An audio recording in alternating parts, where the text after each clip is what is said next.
As people, we can't use up our creativity. The more we use, the more we have. Antonio Knoxx is the epitome of creativity. His ability to enhance the magnitude of creative awareness proves that artistry becomes more clear as the gradient increases. His confidence inspires those around him to be more confident in themselves. If creativity takes courage, Antonio Knoxx is indeed courageous. Subscribe, share, and enjoy the episode. Welcome to another episode of the Somebody's Son podcast, where biting your tongue is never allowed. Young men battle with the pressures of manhood every day. Each episode, we tackle topics that focus on worth, actions, and relationships. Our goal is simple: help men win the war with themselves.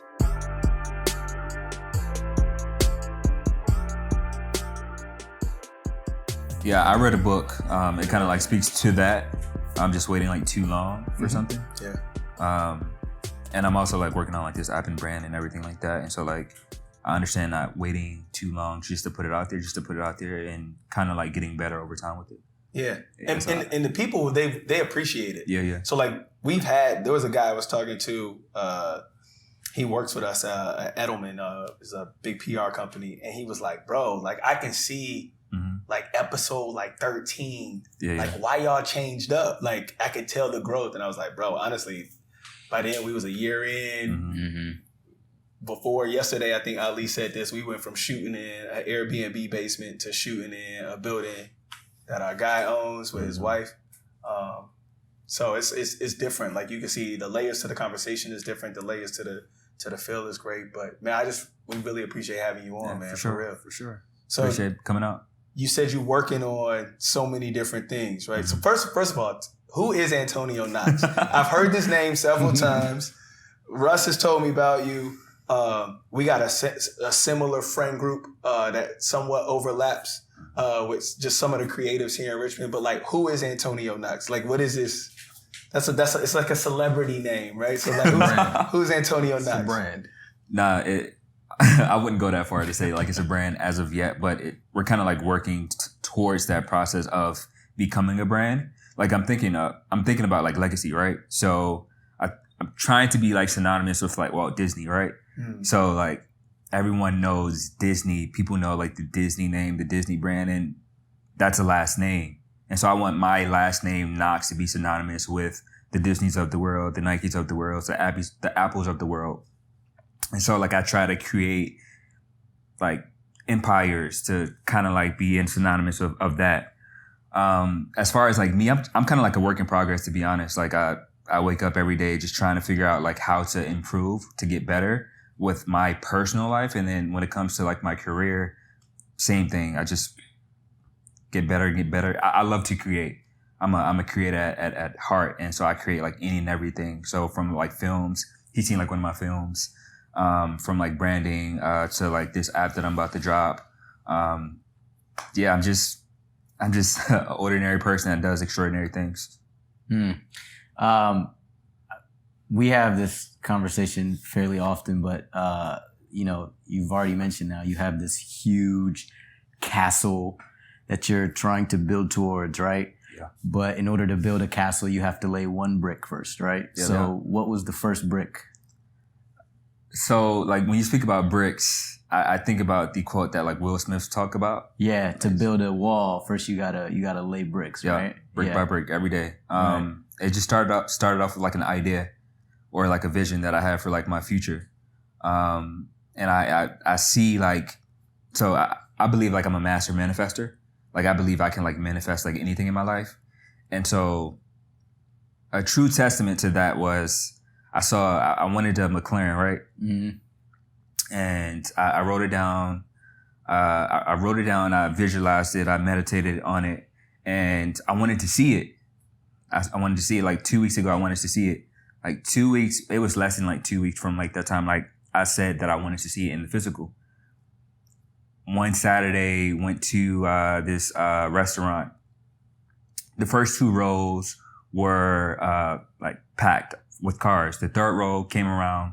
It was like a line of like supercars. And the first car that was there was like the McLaren. Oh, wow.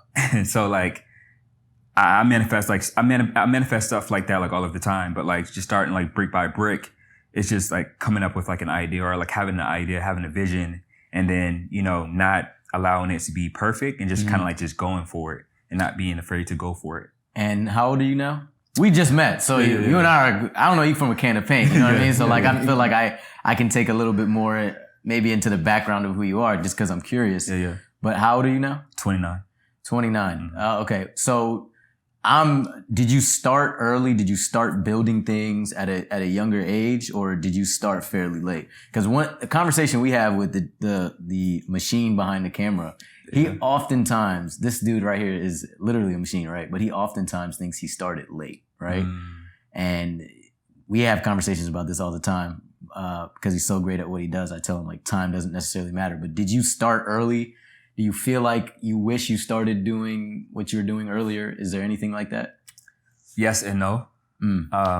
I feel like time is like relative. Things are supposed to happen when they're supposed to happen. Typically, people like millionaires become millionaires. The majority of millionaires don't become millionaires until like their late 40s, early 50s. Right. We are so, because we see like social media like kind of like runs the world ultimately. So we see people get rich or become famous so quickly on social media, and we feel like as if like that is the way that it goes, but that's not like necessarily reality. Facts. What did Dave Chappelle say in his last joint that showed? He said, "Twitter's not real life." Nah. Right? Twitter, Instagram, Facebook, it's not real life because people typically don't act that way when you meet them in person. Yeah. And it's so difficult to find somebody who shares like each individual step of their journey and documents it, right? Yeah. And who shares their failures and stuff like that. That's why it's not necessarily real life. But what I'm asking specifically about was what was the starting thing or like the first thing you jumped into? For me in business, like, again, like I said, we don't know each other, but now in the last 2 years, I've started multiple things, right? But the first thing for me was a Shopify store. And he put me on. Okay. He gave me the idea. You remember that call? Yeah. Like the first time I ever called this dude, he said, you should look into Shopify. And that's how I started in like this world of business, right? What was the first thing for you? And how old were you? So I guess it really started when I was younger. Just kind of like diving into the arts and, my family just nurturing that. And from like that point on, I just got better with art. And then art, like specifically drawing and drawing, stuff like that? Okay. Yep. And then around like 14, I found out about like the computer, right? Like, I found out about like the personal computer, and I found out about like Adobe Illustrator, the whole like Adobe suite. And from there, I was just kind of like, MySpace was like popping at this time when I was 14. And I was just trying to figure out like how to do like the illest MySpace themes, like looking into code, like just all that, right? So I went from that, and then high school, my friends, they wanted to start a brand. Coming out of high school, they wanted to start a brand. And I was at that point, I was a designer because I figured out like how to use like Photoshop and all of that. So I started to design the gear. And then how I got into like filmmaking was we didn't necessarily have the capital to be able to like hire people to do the things that we needed to do. And so I was like, let me like just figure this out. Let me buy a camera. And at that time, like the iPhone 4S came out, and I was in like college. The what? The iPhone 4S. Like I was in college, and we had a class. I had a class, and the professor was like, you need to create something. We had a project that we had to create something for like 4 minutes, and bought the iPhone 4S, and I used my camera to create like this work for our business. It was about like it was about like a minute and 30 seconds, but the whole project had to be like 4 minutes. And we got an A. I got an A on it because he saw like how I was like super passionate about like figuring out how to do it. But like kind of like that brand in itself, we used to call it like Dope Airlines because we wanted to be dope, and we just kind of like wanted to see our trajectory go like higher. But that was the first time like I really hopped into like entrepreneurship and filmmaking and like photography. Man, I want to unpack so much of what you just said. So I'm just waiting. You waiting? I'm waiting. The first thing you talked about millionaires, most millionaires don't become millionaires until they're 40. I love that you focused on that because it's sustained greatness, right? Mm-hmm.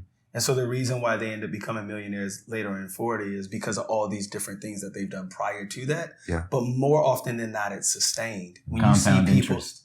well, and it's sustained greatness, right? Many of the people that became millionaires early on, it's not sustained because the level of effort throughout the journey that it took, they got it too quickly, right? There's a Jay-Z line. He said, to be Bobby then, you got to be Bobby now. And he's talking about Bobby Brown, right? Everybody want to be Bobby when he's running My Prerogative and he's a New Edition and he's dating Whitney Houston. Yeah. But do you want to be Bobby Brown now in his 50s? Most people would not actively sign up for that, right? And so this idea of sustained greatness, getting it later on down the road is, I think, pretty phenomenal. The other thing you talked about is what helped birth your creativity, at least when it came from a film perspective, is the fact that y'all couldn't afford it. Exactly. And so many times, I personally believe that obstacles are a prerequisite to breakthroughs.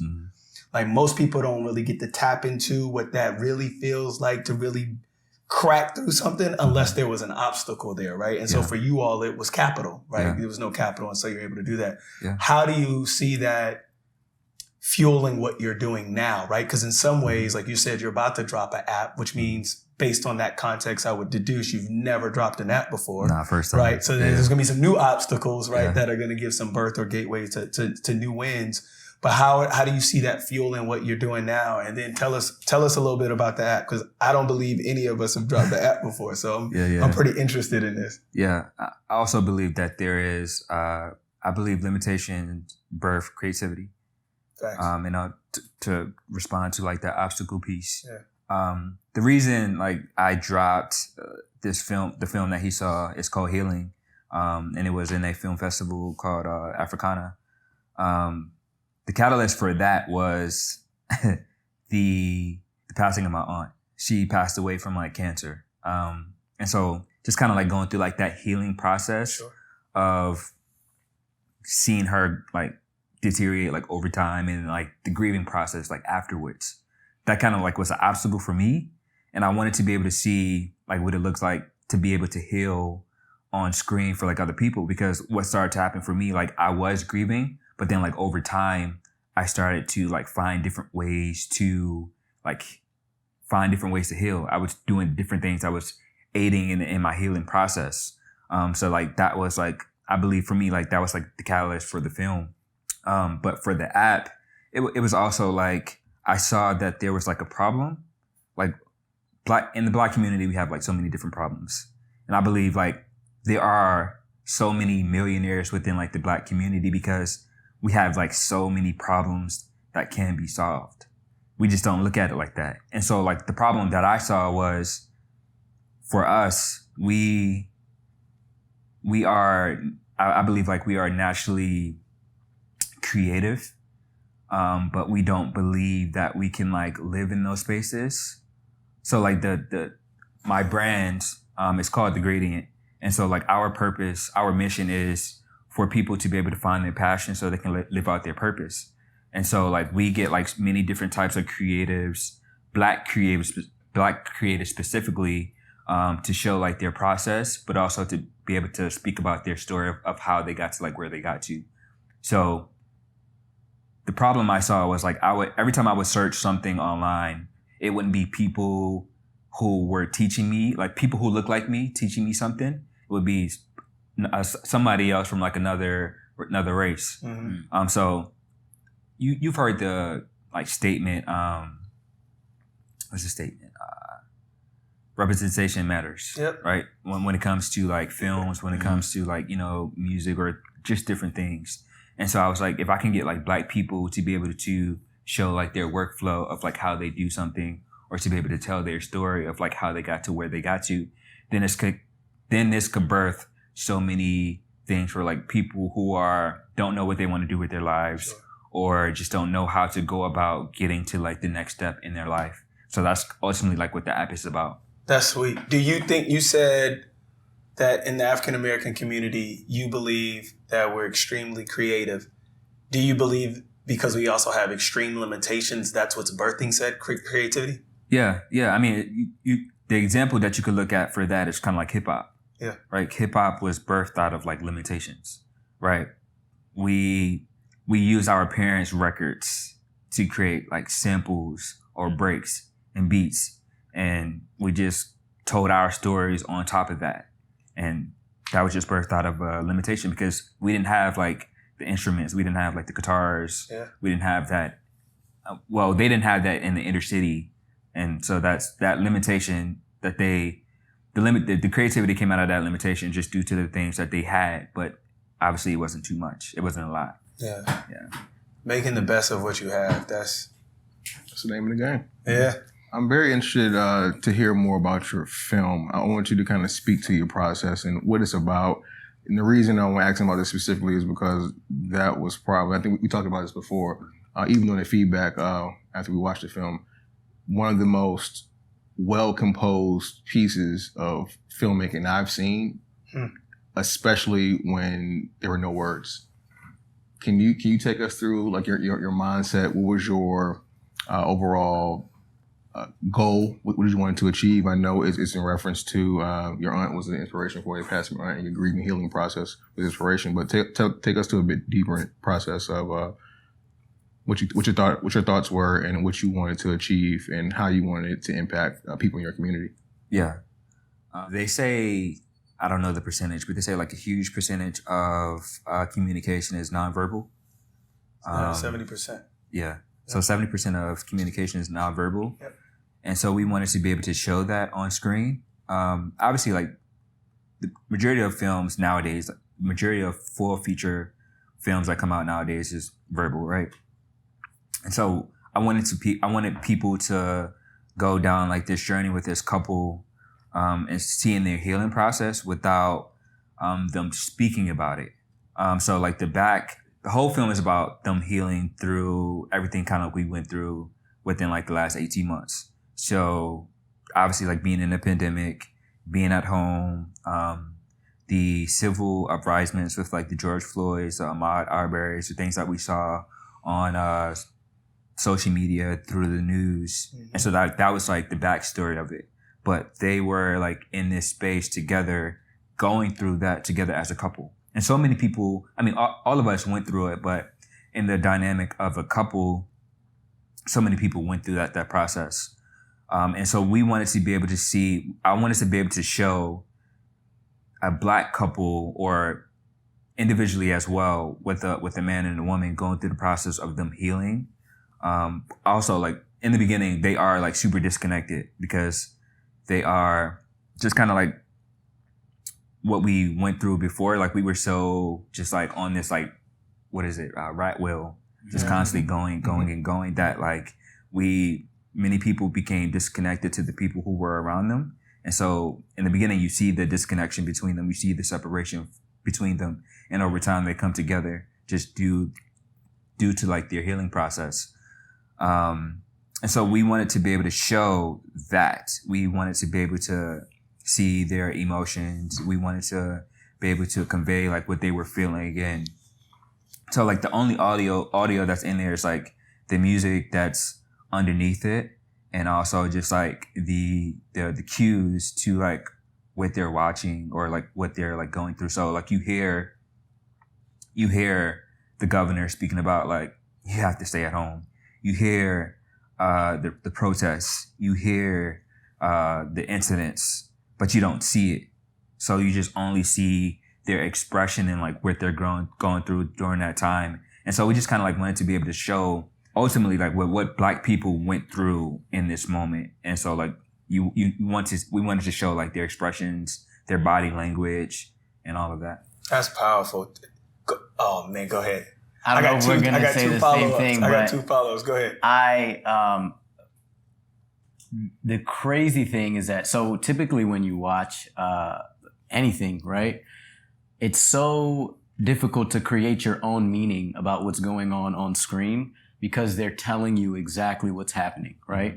And so I think the beautiful thing, and I haven't watched it, I'm going to watch it after this, but I think that the beautiful thing is that what you're doing is making me as a watcher, right? It's making me think about what's going on and determine the meaning of what's happening myself. Yeah. And I feel like I would internalize everything that I've been through a lot better if I saw it that way, right? Yep. That's one thing. The question that I wanted to ask and I don't know what you have to say, but the question I wanted to ask is, what was the feedback like from people who, I know you're looking at him, but Yeah, he saw it. from people that you didn't know, like, have you spoken to anyone who you don't know them at all, and they came and they gave you feedback about what your film did for them? Well, I mean, he's still an example of that, because the second time I met him was the first time he saw the film. So I didn't really know him at that point. So, and how did you feel about that? As a consumer of just creativity, what people do, it was an amazing piece of work, and I would say genius level, because of the layered elements of the production that all tied in together so well. That's just from just simple, I'm a viewer, I appreciate the craft, I appreciate the process that goes into it, being involved with podcasting and things, I can see all the different moving pieces that have to be integrated to come up with an actual composition. Right. But to see it without words, it was fantastic to me. That's one side. The other side, as a black man, I know I'm real, like my people.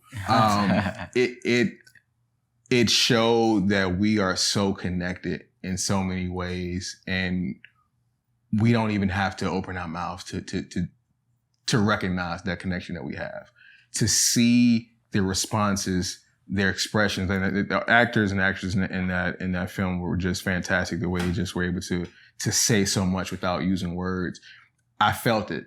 Like I had no choice but to relive what I felt during those same situations, but also looking at it not just through my own eyes, but from someone else. I wanted to believe and convince myself that if there were people from other communities that saw it, would feel the same way I felt, right? I know right now, I think the biggest thing that divides us as people is words. It's really just words, right? Proximity is one, but words are another, right? We don't use words in the right way, and we use words as a weapon more than likely, right? This film was able to project the feeling that I know I felt without using words. And I think it was done so well that I think anybody could digest it, process it, and say, hey, I can empathize with what's happening on screen. If you couldn't empathize beforehand, if you had issues with connecting or finding any type of sympathy for what other communities go through, I thought with that film, you can do that. You should be able to internalize how we feel in certain situations just by seeing it. It was a well-crafted work. I got 3 questions. You own the rights to the film 100%? Mm-hmm. Great. So we're going to do this. I'm going to look in the camera. We'll make sure we're linking everything, folks, to, is it Healed or Healing? Well, it's not out yet. Whenever it's going through the film festival route. So. Whenever it's out, okay, because you own 100% of the rights, sure, yeah. which is very important. We'll make sure we link that, because whenever we talk about creativity like that, the very first thing people say, okay, so where can I go watch it? Right? They want to have that same response. I think that's the first thing I want to say. The second thing I want to say is, I think it's genius level too, and I haven't even seen the film. I'm going to tell you why. Black people heal in silence. Mm-hmm. Black people heal in silence. We're not allowed the ability to go heal out loud. Why? Because your baby still got to go eat. There's responsibilities that you still have to take on, and the world around you is not tailored to you, right? I also believe that there's people in other communities that are forced to heal in silence, including whites and Asians and Hispanics and Latinas. But I do believe in some areas of the country or some areas of the world, they do get the luxury of healing out loud, because in those areas, the world is tailored for them. You said something on a previous episode. You were like, the road is not, my mom had to prepare me for the road because the road was not prepared for me. Mm-hmm. And I think that's the same when it comes to grieving. Like the road is not prepared for Black people in this country to heal, which is why when we talk about things about what divides us, I'll be honest with you, I think there's still a ton of healing that needs to happen. Ton. And when you're on that rat wheel, you're forced, well, not forced, but it's convenient not to heal. And then the very people that you could go heal with when you create proximity, they don't have to because the road is created for them. So there's no inherent reason for them to help usher that in. And there's a lot of people, particularly in the active immersion space, that talk about this. It starts with the R. When you bring two groups together and you almost, it's not reciprocity. There's this process that happens when you bring two people together, or you bring groups of people together, and they can go through that healing process together.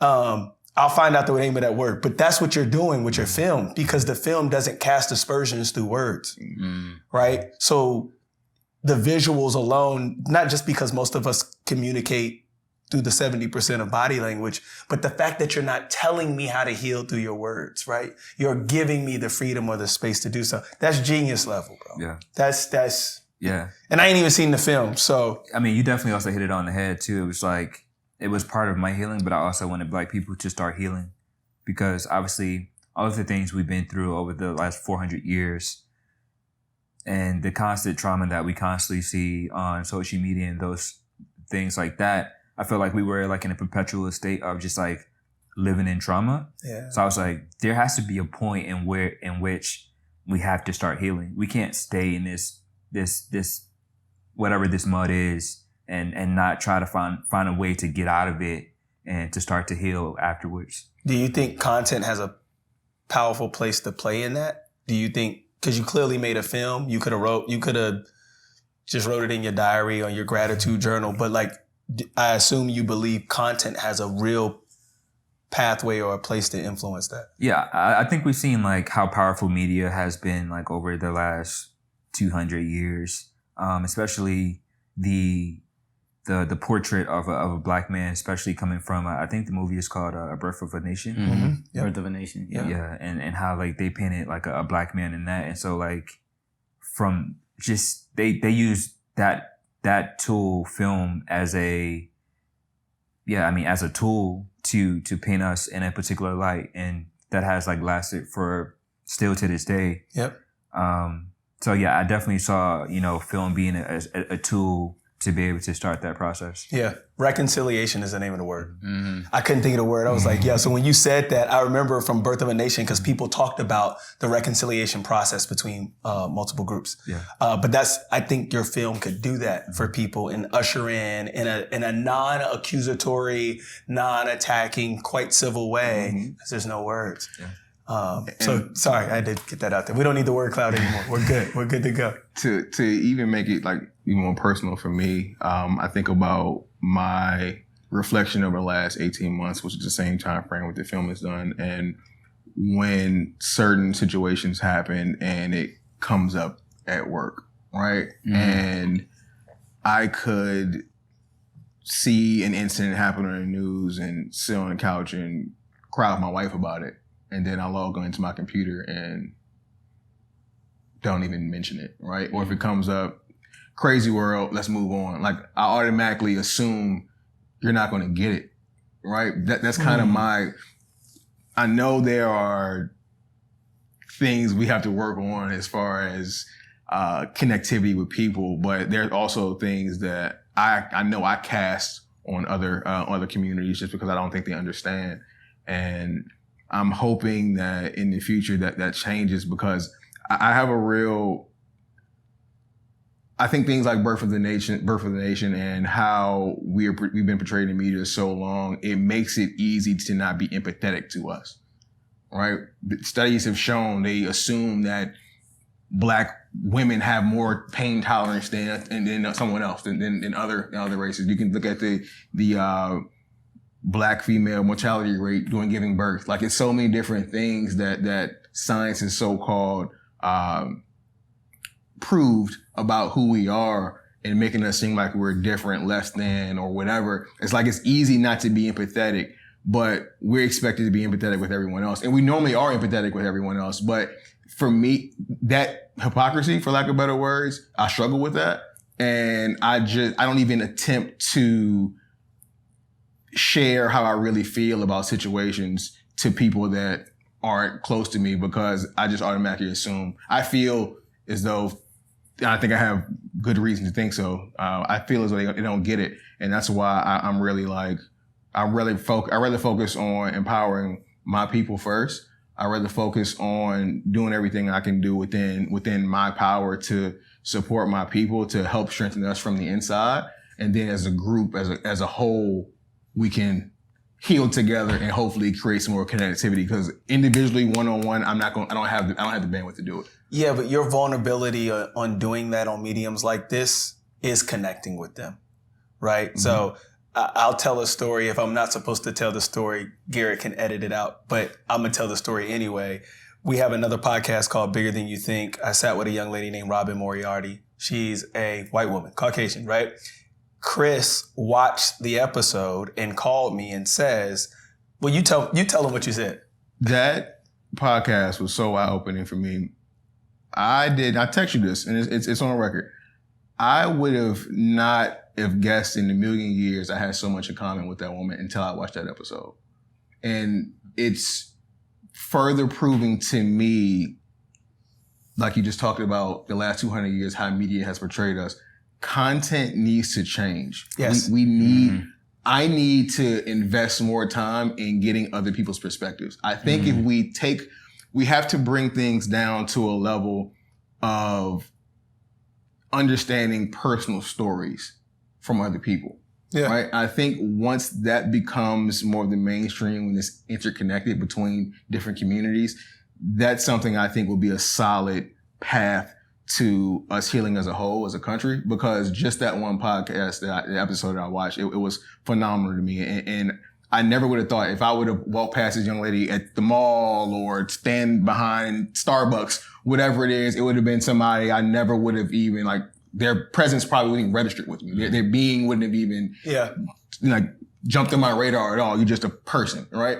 But to hear her story and realize that we have so much in common, we shared so many like experiences throughout our journey of growth to where we are now. It was very eye-opening, and I hope to continue to get that same feeling through content. But that's why you're important.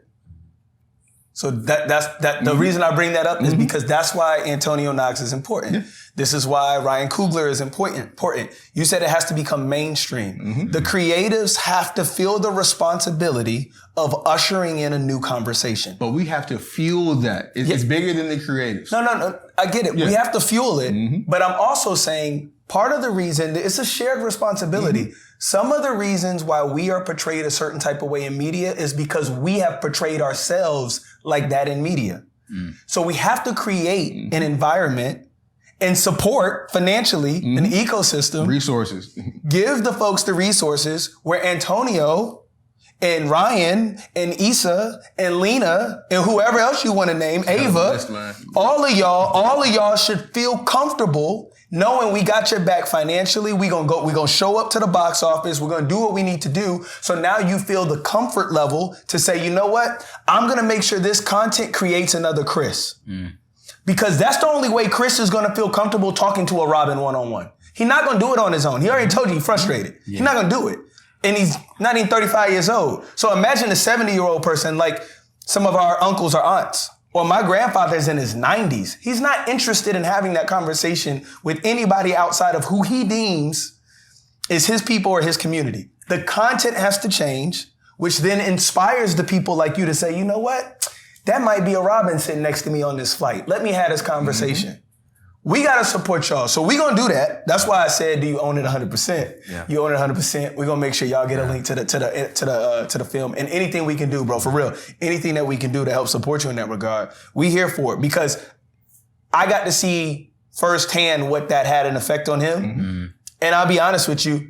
I didn't know that the effect would be with someone that I had close proximity with. I felt like I could create those types of moments for people distant, particularly on the mediums and who we're partnering with and things of that nature. But the man behind the camera, G the Machine, there's no way me and Garrett would have known that someone that we actually shoot a podcast with was going to be affected in a meaningful way. There's no way.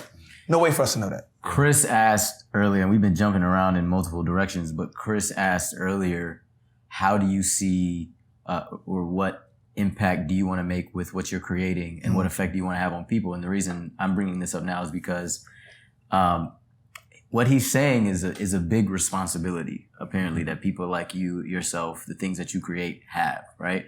Do you feel that responsibility on your shoulder? Do you feel like you need to be a part of creating stuff? Or is it kind of like, I just want to do my own thing? Do you feel like you have a place or a lane to contribute in this kind of like media shift and change? No, I don't feel any way. I don't feel the weight of like anything. So it was prophesized like a couple of years ago, like the type of life I was going to live. In what way? What do you mean?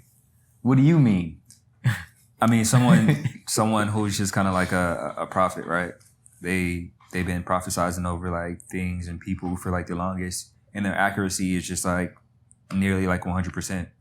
Like when it comes to the things that they see like have happen in the future for people. And they just kind of like told me like the life that I was going to live. And so I believe like in a higher power and all of that. And so ultimately what they told me was like, the things I'm telling you, you just have to believe that it's going to happen. And if you believe it's going to happen, then it's going to happen. And so the things that I create, the things that I do with my life is I already know that like, if it comes to me like in a vision or if I see it, if I have like this gut feeling for the things that I have to do, that means like it's going to like happen. I just have to be able to put the work in. And so just kind of like being a part of like the dialogue of aiding or like assisting in changing like the narrative for like our culture. I just know I already have the tools to be able to do it, and I just have to just like implement it. So you gladly receive the responsibility, but it doesn't feel like a weight because you know this is part of your purpose. Mm-hmm. Gotcha. Okay. Yeah. That's beautiful. I'm aligned with you there, bro. Totally aligned with you there. We could vibe out on that for it. We should talk even off camera. I totally understand what you're talking about. Yeah. Totally. So what else is on the slate for you? The film is fantastic. I think we covered that for sure. Now we talk about the film one more time. They gonna be by the time this come out, we gotta have a link. Yeah. When's the festival over? When's I think the film we covered that. The app, I think that's doing very great work as far as allowing Black creatives to document their process and share what their process is, the good and the bad. I think that's important. But what else is happening under the Antonio Knoxx umbrella? What other budding projects do you have coming up? Just a project on myself. Project on like I'm really big on legacy and like the type of things that I want to leave around. I'm just constantly working on that. Like, so I've been a full-time entrepreneur about to be 4 years, coming up on the 24th of October. Wow, congratulations. Thank you. And so I was just thinking about like, obviously like a finances thing, right? How can I structure like my life going forward? Like when it comes to finances, because like when you're like an entrepreneur, you don't have like a 401k, you don't have like, anything unless you like put that stuff like away or allow it to like work for itself. So like back in like November, I just had like a moment. I had a moment of like what do I want to do with my life next? And so I was like, when December comes, I'm just going to take off the entire December to social media, right? Soon as I said I was going to take off like 1 month, I heard like 3 months in my head, like just like 3 months. Like I believe like that was God talking to me, right? There you go. And I believe like God talks to me in like many ways, and mostly it's like visual, but that's like one of the like the clearest times I heard like audible in a minute. I heard like 3 months, and so I was like, all right, bet. So and so my birthday was in February, so it was like from December to like February. Then once my birthday came, I was going to be able to have like the freedom to do whatever I wanted, and so. I was like, okay, so what do I want to do? And I was like, okay, like finances, right? So at that time, I didn't know about like a Roth IRA. I didn't know about like really like investment accounts. I didn't know about like, just like the brokerages accounts like at that time. And so during like this whole time, I was being guided by like numbers, like angel numbers. I was seeing like angel numbers. So I was seeing like different angel numbers. So there's like 1, 2, 3, 1, 2, 3, 4, 2, 2, 2, 3, 3, 3, 4, 4, 4. And each angel number was basically telling me what my next step was. So in the beginning process, it was about like, just learn about the process. And so I was on YouTube. I stepped away from, I closed out like everything except for YouTube because I didn't look at that as like a social media platform. So what started to happen in January, finance videos started to like populate in my like feed. Yeah. And I was like, okay, like let me start to like go down like this rabbit hole of like finances. And so like I came across this video and it was talking about like the talents, like these three, I think it's in the Bible as well. But it was like, I think this king, I'm probably getting it wrong, but I think like this king gave like 3 people like essentially money. Yep. Money. He gave one person like probably like 3, the next person 2, and the last person 1. Yep. And the person who had the most, he kind of like invested the bread. Yep. The second person did the same thing, but the last person, he buried the money. Yep. And so I kind of like, so I don't really like spend. I really invest or I buy things that I feel like I need. So I had like money sitting in my account, and it was just like not gaining like any type of like return on investment. It was super like small percentages. And I kind of like took that as a sign because like the money was just sitting there. I wasn't getting like anything from it. And I was like, well, I saw this and it was telling me that it's time to like start to invest your money like properly. And so that's when like the thing started to populate. So I started to learn, get more information. And then the next sign I got was like, okay, like you got the information. Now start to like execute. So I created like 5 different like brokerages accounts because they said don't put your money all in like one place. Yeah. And so I put my money just like in different places. And so I started to do that. And then once I did that, the next thing was like start to tell people. So I was like using my social media at that time to tell people like the process like I was going through, like you should kind of like do this too. Because I know like so many other entrepreneurs who are just like, you know, they're making money now, but like how consistent will this be like over the course of time? And if you want to like work till like you're 60, and I know personally me, like I don't want to work until like I'm 60 years old. Like my goal is to like retire at 35. Like that's my goal. That's what I have for like my life. So like in order to be able to create those foundations or like that structure, I have to be able to put the work in now. And so that's what I did. And so like towards like closer to my birthday, I started to see like the number 555. And once again, like God was so good to me verbally. And so like it was like these 2 videos like that came like back to back. And one video was like the guy was speaking about stocks, but he was like, you know, write it and make it plain. So like that's what 555 was telling me. He was like, so what do you want next? Like write it down and make it plain, essentially. And the next video I saw, the guy said the same thing. And so I started to just write like what I wanted next for my life going forward. I won't speak to that yet, but yeah, I'm just working on myself. And I mean, that's our project, right? Like, you know, working on myself. I started to like read 100 pages a day. My goal for the year is like 60 books. I'm at like 57 right now. So just working on my body, just kind of like taking care of myself to prepare or to live out the prophecy that the person said that I have for myself. That's awesome, man. Dope. And prioritizing your own self-development along the way is both humbling because it recognizes that there's some development that has to occur.